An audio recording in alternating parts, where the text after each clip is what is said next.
అచంచలమైన విశ్వాసం ప్రభువు చేసిన అద్భుత కార్యం. పరిచయం.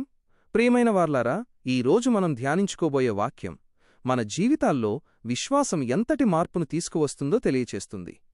ప్రభువు ఎక్కడ ఉంటే అక్కడ స్వస్థత, విడుదల మరియు రక్షణ ఉంటాయి. ఆయన బోధలను వినడానికి, ఆయన చేసే అద్భుతాలను చూడడానికి వేల సంఖ్యలో ప్రజలు గుమిగూడేవారు. విశ్వాసానికి అడ్డంకులు.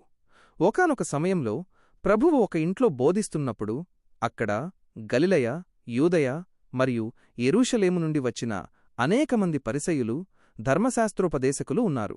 ఆ సమయంలో పక్షవాయువుతో బాధపడుతున్న ఒక వ్యక్తిని అతని స్నేహితులు మోసుకొని వచ్చారు. అయితే అక్కడ ఉన్న జనసమూహం వల్ల వారు లోపలికి వెళ్లడం సాధ్యం కాలేదు. మన జీవితంలో కూడా ప్రభువు దగ్గరకు వెళ్లాలని అనుకున్నప్పుడు అనేక అడ్డంకులెదురవ్వచ్చు. కాని ఆ స్నేహితులు వెనకడుగు వెయ్యలేదు. వారు ఇంటి పైకెక్కి పెంకులు విప్పి ఆ రోగిని మంచముతో సహా ప్రభువు ఎదుట దించారు. ఇది సామాన్యమైన పని కాదు. ఇది ఒక అచంచలమైన విశ్వాసానికి నిదర్శనం.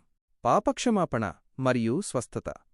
వారి విశ్వాసాన్ని చూసిన ప్రభువు మొదట ఆ రోగితో, నీ పాపములు క్షమించబడ్డాయి అని చెప్పారు. అక్కడ ఉన్న శాస్త్రులు తమ మనస్సులో, పాపాలను క్షమించడానికి ఈయన ఎవరు అని తప్పుగా ఆలోచించారు. వారి హృదయ ఆలోచనలను ఎరిగిన ప్రభువు ఒక గొప్ప ప్రశ్న వేశారు. నీ పాపములు క్షమించబడియున్నవని చెప్పుట సులభమా, లేక నీవు లేచి నడువుమని చెప్పుట సులభమా? నిజానికి మనిషికి కేవలం శరీర స్వస్థత మాత్రమే కాదు, ఆత్మసంబంధమైన విడుదల కూడా అవసరం. ప్రభువు ఆ రోగికి రెండింటినీ ప్రసాదించారు. ప్రభువు శక్తి, అద్భుతం. ప్రభువు ఆ పక్షవాయువు రోగిని చూసి, నీవు లేచి నీ మంచమెత్తుకుని నీ ఇంటికి వెళ్ళు అని ఆజ్ఞాపించారు. మరుక్షణమే ఏళ్ల తరబడి కదలలేని స్థితిలో ఉన్న ఆ వ్యక్తి అందరూ చూస్తుండగానే లేచి తన మంచాన్ని తానే ఎత్తుకుని ప్రభువును మహిమపరుస్తూ ఇంటికి వెళ్లాడు. ఆ రోజు అక్కడ ఉన్నవారందరూ ఆశ్చర్యపోయి, ఈరోజు మనం అద్భుతమైన కార్యాలను చూశాం అని ప్రభువును కొనియాడారు. ముగింపు మరియు మనకు సందేశం.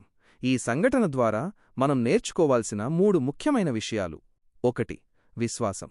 మనం ప్రభువు దగ్గరకు వెళితే ఖచ్చితంగా కార్యం జరుగుతుందని నమ్మాలి. 2.